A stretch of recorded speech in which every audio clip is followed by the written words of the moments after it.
Acres of black and yellow smoke rolled steadily toward the sea. At the sight of the flames and the irresistible course of the fire, the boys broke into shrill, excited cheering. The flames, as though they were a kind of wildlife, crept as a jaguar creeps on its belly toward a line of birch-like saplings that fledged an outcrop of the pink rock. They flapped at the first of the trees, and the branches grew a brief foliage of fire.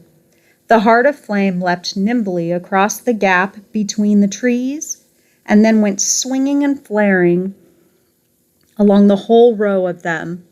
Beneath the capering boys, a quarter of a mile square of forest was savage with smoke and flame. That's a lot, a quarter of a mile. The separate noises of the fire merged into a drum roll that seemed to shake the mountain. "You got your small fire, all right." Startled, Ralph realized that the boys were falling still and silent, feeling the beginnings of awe at the power set free below them. The knowledge and the awe made him savage. "Oh, shut up. I got the conch," said Piggy in a hurt voice. "I got a right to speak." They looked at him with eyes that lacked interest in what they saw and cocked ears at the drum roll of the fire. Piggy glanced nervously into hell and cradled the conch. "We gotta let that burn out now. And that was our firewood." He licked his lips. "There ain't nothing we can do. We ought to be more careful. I'm scared." Jack dragged his eyes away from the fire. "You're always scared." "Yeah, fatty." "I got the conch," said Piggy bleakly. He turned to Ralph. "I got the conch, ain't I, Ralph?" Unwillingly, Ralph turned away from the splendid, awful sight. "What's that?" "The conch. I got a right to speak." The twins giggled together. "We wanted smoke. Now look." A pall stretched for miles away from the island. All the boys except Piggy started to giggle. Presently, they were shrieking with laughter. Piggy lost his temper. "I got the conch! Just you listen. The first thing we ought to have made was shelters down there by the beach. It wasn't half cold down there in the night. But the first time Ralph says fire, you goes howling and screaming up this here mountain like a pack of kids." By now they were listening to the tirade. "How can you expect to be rescued if you don't put first things first and act proper?" He took off his glasses and made as if to put down the conch, but the sudden motion toward it of most of the older boys changed his mind. He tucked the shell under his arm and crouched back on a rock. "Then when you get here, you build a bonfire that isn't no use. Now you haven't set the whole island on fire. Won't we look funny if the whole island burns up? Cooked fruit, that's what we'll have to eat, and roast pork. And that's nothing to laugh at. You said Ralph was chief, and you don't give him time to think.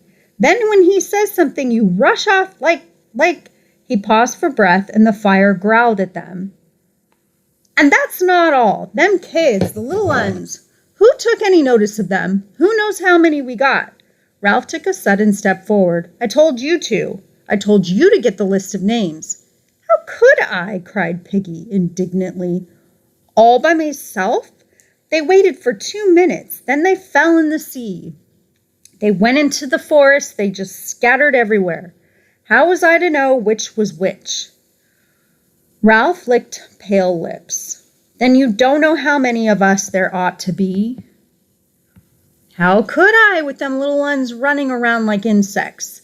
Then when you three came back, as soon as you said make a fire, they all ran away and I never had a chance." "That's enough," said Ralph sharply and snatched back the conch. "If you didn't, you didn't." "Then you come up here and pinch my specs?" Jack turned on him. "You shut up. And then little uns was wandering about down there where the fire is. How do you know they aren't still there?" Piggy stood up and pointed to the smoke and flames. A murmur rose among the boys and died away. Something strange was happening to Piggy, for he was gasping for air.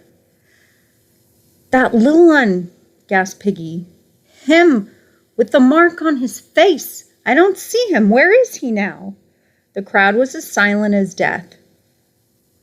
Him that talked about the snakes. He was down there.